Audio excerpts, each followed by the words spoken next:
Hi guys! Good evening. For today's video, gawa po tayo ng ating Google account or ang ating Gmail account. So, dalawa yung purpose na gagawin natin ngayon, Google account at Gmail account. Para saan ang Google account? Siyempre, pag mag-open ka ng mga Google, alam mo na yon, ngayon digital na kailangan po ang Google account. So, ang email, pag gagawa ka naman ng email, kailangan mo naman ng Gmail account. So, kailangan mo rin talaga siya. Kaya po, hindi kayo makakapag-open ng Google account kung hindi nyo ipuproceed hanggang sa Gmail account. At ngayon, ituturo ko sa inyo step by step. Kung kayo hindi pa marunong, turuan ko po kayo.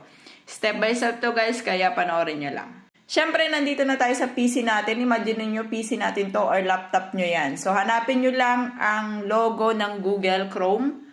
Logo ng Google Chrome. Or kung wala naman, puntahan nyo tong search bar na to. Hanapin nyo lang dito. Siyempre, dahil baguhan tayo. Kunwari, hahanapin natin siya dito and then i-click nyo lang dyan or hanapin nyo lang ang Google. So, i-type nyo lang dyan ang salitang Google and then lalabas na po yung Google App Chrome. So, yan. So, dito, makikita nyo yan.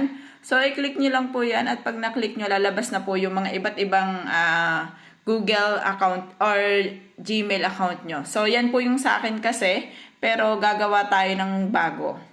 So, para makagawa ka ng bago, click mo lang tong add. Then, continue without an account. And lalabas po to. So, lagyan mo lang to ng name kung paano mo siya matatandaan.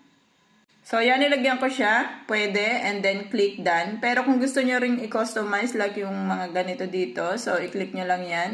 And then, click done. And then yan, meron na kayong Google account. So, palakihin lang natin para kitang-kita nyo. So, meron na kayong Google account. Para lang magawa nyo siya, syempre, para magawa nyo siya ng Gmail. So, dito, puntahan natin to. Yan, dito sa taas, Gmail. So, yan, mas malinaw ba? Click yung Gmail. So, yan. Gagawa tayo ng Gmail ngayon. Create account.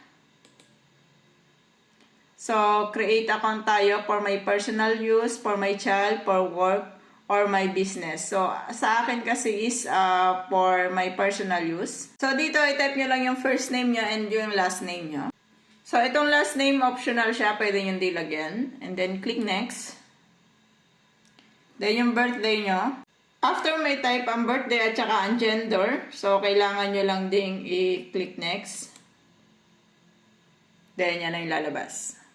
I-click lang natin itong create your own Gmail address para kung ano yung gusto nyong gawin or kung ano yung gusto nyong isulat, pwede nyong gawin.